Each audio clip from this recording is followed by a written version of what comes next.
Drama serial जुड़वा सारा और सरमद जिनका दिल टूट चुका है और दोनों को हकीकत का अंदाज़ा हो चुका है कि वो जिनसे मोहब्बत कहते हैं उनसे दूसरा पार्टनर मोहब्बत कहता ही नहीं। और अब सरमद आदिल के सामने आ जाएगा और आदिल से कहेगा कि ज़ारा सिर्फ मेरी है और तुम मुझसे दूर रहो क्योंकि मैं बचपन से ही ज़ारा से मोहब्बत करता हूँ। और आदिल कहेगा कि ज़ारा मेरी है और मैं ज़ारा से प्यार करता हूँ और ज़ारा भी मुझसे प्यार करती है, वो तुम्हें कभी भी नहीं अपनाएगी। और दोनों के दरमियान लड़ाई हो जाएगी और बाद में फिर ज़ारा भी सरमद से कहेगी कि मैं आदिल को ही पसंद करती हूँ और मैं उसी से शादी करना चाहती हूँ। और इसीलिए सरमद बहुत ही भारी दिल से ज़ारा को कहेगा कि ठीक है, अगर तुम मेरे साथ नहीं रहना चाहती तो मैं ज़बरदस्ती तुम्हें अपने साथ बांध कर नहीं रखूँगा और तुम आदिल से शादी कर लो। और इस तरह ज़ारा और आदिल की शादी हो जाएगी। दूसरी जानिब सारा अब ज़ारा के साथ दुश्मनी करने लगेगी क्योंकि एक तरफ तो उसे फुफ्फो मैनिपुलेट कर रही हैं कि ज़ारा तुम्हारे साथ सीरियस ही नहीं, वो ही तुम्हारी शादी आदिल से नहीं करवाना चाहती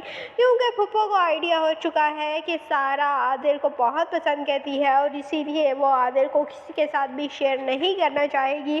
तो इसी बात पर ही अपनी इन दोनों बहनों के दरमियान दुश्मनी की जाए और जब इंसान एक दूसरे का ही दुश्मन हो जाए तो तीसरा बंदा आसानी से ही उस पर वार कर सकता है। और फुफ्फो ने यही स्ट्रेटजी अपनाई है अब, और इसीलिए वो सारा को मैनिपुलेट करके सारा और ज़ाहरा को एक दूसरे का दुश्मन बना देंगी और दोनों एक दूसरे के साथ दुश्मनी करने लगेंगी। और ज़ाहरा जो कि अपना सब कुछ अपनी बहन के लिए कुर्बान करने को तैयार है, लेकिन बाद में वो भी कहेगी कि ठीक है, अगर तुम मेरे बारे में ये सोचती हो तो बाहर में जाओ। और वो भी आदिल से शादी कर लेगी और इस तरह आदिल और ज़ाहरा एक हो जाएंगे और दूसरी जानिब सारा और सरमद जो कि अकेले रह जाएंगे। और बाद में फिर घर वाले कहेंगे कि अगर सारा और सरमद की शादी कर देनी चाहिए और दोनों फिर राज़ी भी हो जाएंगे शादी करने के लिए क्योंकि वो भी ज़ाहरा और आदिल को दिखाना चाहते हैं कि अगर आपने हमें छोड़ दिया है तो हम भी कोई ऐसे लावारिस नहीं हैं, हमें भी वो आपसे अच्छा पार्टनर मिल सकता है।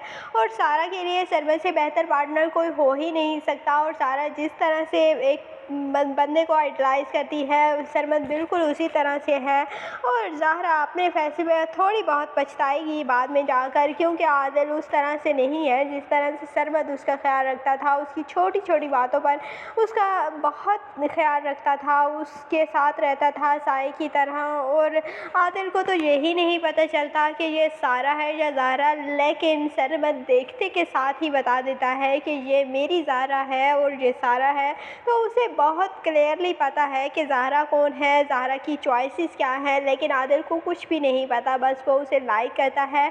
तो आपको ये ड्रामा जुड़वा कैसा लगता है, कमेंट सेक्शन में अपनी कीमती राय का ज़रूर इज़हार कीजिएगा। और अगर वीडियो अच्छी लगे तो वीडियो को लाइक और चैनल को ज़रूर सब्सक्राइब कर दीजिएगा।